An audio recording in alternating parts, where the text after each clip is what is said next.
जय हिंद, वंदे मातरम। दोस्तों बहुत बहुत स्वागत है आप सभी का न्यूज इंडिया में।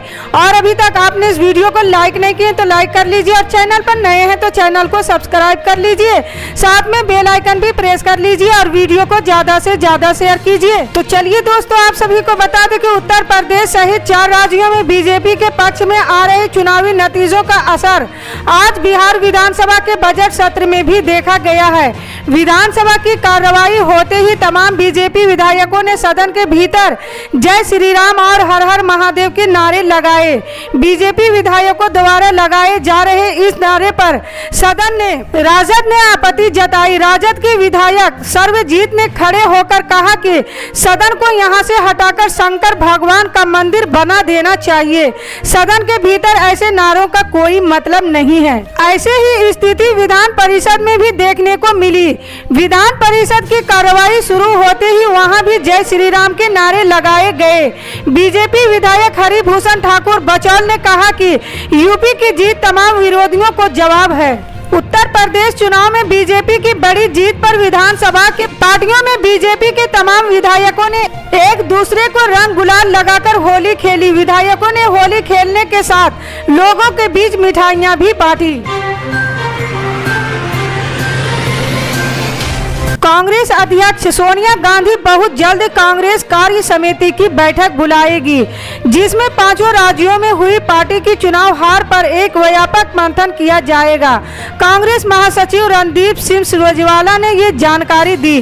पार्टी नेता सुरजेवाला ने पत्रकारों को संबोधित करते हुए कहा कि मतदाताओं के विवेक और निर्णय पर कभी भी सवाल नहीं उठाया जा सकता, ऐसा हमारा मानना है। उन्होंने कहा कि 5 राज्यों में चुनाव परिणाम कांग्रेस पार्टी की आशा के विपरीत रहे हैं। हमें उत्तराखंड, गोवा और पंजाब में बेहतर परिणामों की अपेक्षा थी, लेकिन हम ये स्वीकार करते हैं कि हम जनता का आशीर्वाद प्राप्त करने में असफल रहे। कांग्रेस कार्य समिति के सदस्य सुरजेवाला ने प्रेस कॉन्फ्रेंस में कहा, पंजाब में सरदार चरणजीत सिंह चन्नी जी के रूप में हमने विनर में स्वच्छ और धरातल से जुड़ा हुआ नेतृत्व देने का प्रयास किया। कैप्टन अरविंद सिंह की 4.5 साल की सत्ता विरोधी लहर से नहीं उभर पाए। जनता ने बदलाव के लिए मतदान किया। हम जनता के इस जनादेश को स्वीकार करते हैं और आम आदमी पार्टी के भगवंत मान और अरविंद केजरीवाल को मुबारकबाद देते हैं। पार्टी की हार पर सुरजेवाला ने आगे कहा, कांग्रेस पार्टी चुनाव परिणामों से निराश जरूर है, लेकिन हताश नहीं है। हम केवल चुनाव हारे हैं पर हिम्मत नहीं हारे हैं। हम कहीं नहीं जा रहे हैं। हम लड़ते रहेंगे जब तक हमें जीत हासिल ना हो जाए और वो जीत जनता की जीत हो। हम लौटेंगे नए बदलाव के साथ, नई रणनीति के साथ। पंजाब विधानसभा चुनाव में आम आदमी पार्टी ने बड़ी जीत दर्ज की है। जब पंजाब चुनाव के शुरुआती रुझान आम आदमी के पक्ष में आना शुरू हुए तो ट्विटर और फेसबुक पर यूक्रेन के राष्ट्रपति ट्रेंड होने लगे। दरअसल सोशल मीडिया यूजर्स आम आदमी पार्टी के सीएम फेस भगवंत मान की तुलना से करने लगे। ऐसा इसलिए क्योंकि जेलेंस्की भी भगवंत मान की तरह कभी कॉमेडियन थे। लखीमपुर खीरी में तिकोनिया हिंसा मामला खूब सुर्खियां में रहा। लखीमपुर से लेकर लखनऊ तक जमकर हंगामा होता रहा। माना जा रहा था कि 8 विधानसभा सीटों वाले लखीमपुर खीरी जिले में हुई ये हिंसा चुनाव में बीजेपी पर प्रभाव डाल सकती है। विपक्ष भी इस मुद्दे पर जमकर हमलावर रहा।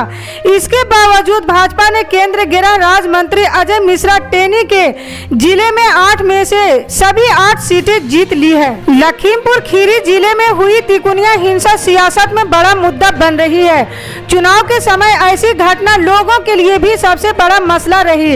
इंसाफ की उम्मीद तो दिखाई पड़ रही थी, लेकिन मन में एक शक था कि अगर पिता कुर्सी पर है तो कहीं उनकी ताकत और उनका रसूख इंसाफ में ढाल न बन जाए। तिकोनिया में हिंसा मामला राजनीतिक मुद्दा भी बनाने की कोशिश की गई है। लखीमपुर खीरी के लिए हिंसा की एक घटना की सबसे बड़ा चुनावी मुद्दा रहा। उत्तर प्रदेश विधानसभा चुनाव में सभी की निगाहें किसानों के प्रभाव वाले इलाके की सीटों पर है।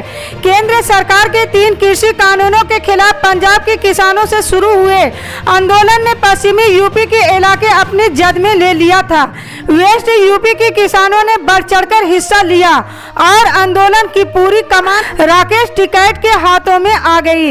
ऐसे में राष्ट्रीय लोक दल के मुखिया जयंत चौधरी को लगा कि इस बार वेस्ट यूपी का किसान उनके भाग्य का सितारा चमकाते हुए उन्हें उस मुकाम तक जरूर पहुंचा देगा जहां जाने की उनकी ख्वाहिश है।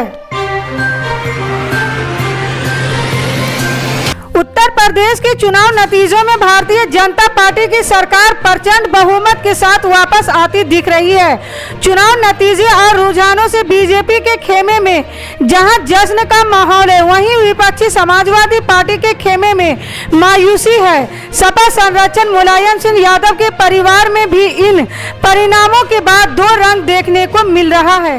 यादव परिवार में जहां गम का माहौल है, वहीं मुलायम सिंह यादव की बहू अपर्णा यादव के घर जीत का जश्न शुरू हो गया है। यादव परिवार में ही एक तरफ जहां मायूसी छाई है और सन्नाटा पसरा है, तो वहीं दूसरी तरफ जश्न का शोर है। मुलायम सिंह यादव के घर से उनकी बहू अपर्णा यादव का घर महज चंद कदमों की दूरी पर है। अपर्णा यादव के घर पर बीजेपी के कार्यकर्ता बड़ी संख्या में जुट गए हैं। बीजेपी के कार्यकर्ता ढोल नागड़ों की थाप पर झूम रहे हैं, पटाखे छोड़े जा रहे हैं। ये वही इलाका है जहां सपा का कार्यालय है। शिवपाल यादव और अध्यक्ष अखिलेश यादव का घर भी इसी इलाके में है। बीजेपी के कार्यकर्ता अलग अलग विशेष में नजर आ रहे हैं।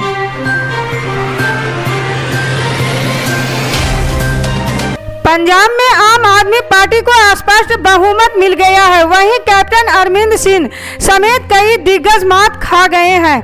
आम आदमी को प्रचंड बहुमत के बाद पूरे पंजाब में आम आदमी कार्यकर्ताओं में जश्न का माहौल है।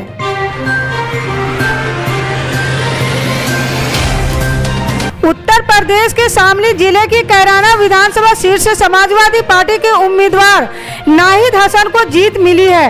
वो फिलहाल जेल में है। उन्होंने भाजपा की प्रत्याशी मृगांका सिंह को 25,000 से ज्यादा वोट से हराया है। मृगांका बाबू हुकुम सिंह की पुत्री है। कांग्रेस ने इस जीत से अखलाक, बसपा ने नरेंद्र और आम आदमी पार्टी में संगीता को मैदान में उतारा था। साल 2017 में भी नाहिद को इस सीट से जीत मिली थी। नाहिद हसन गैंगस्टर एक्ट के तहत जेल में बंद है। समाजवादी पार्टी ने जब उम्मीदवारों की सूची जारी की थी तो उसमें नाहिद हसन का नाम था। इसे लेकर काफी बवाल मचा था। भाजपा ने कैराना से पलायन का मुद्दा उठाया था। मुजफ्फरनगर दंगों की चर्चा भी छिड़ गई थी। इस दौरान उनका एक वीडियो वायरल हुआ जिसे लेकर काफी बवाल मचा था। नाहिद एक सियासी परिवार से वास्तव रखते हैं। उनके पिता मुनव्वर हसन ने 1991 और 1993 में जनता दल के चुनाव जीता था। इसके बाद वो 1996 में सपा के टिकट पर लोकसभा सीट से लड़े और जीत दर्ज की। साल 1999 में उन्हें हार मिली थी और सपा ने उन्हें राज्यसभा भेज दिया था। वो साल 2003 में विधान परिषद के सदस्य बने।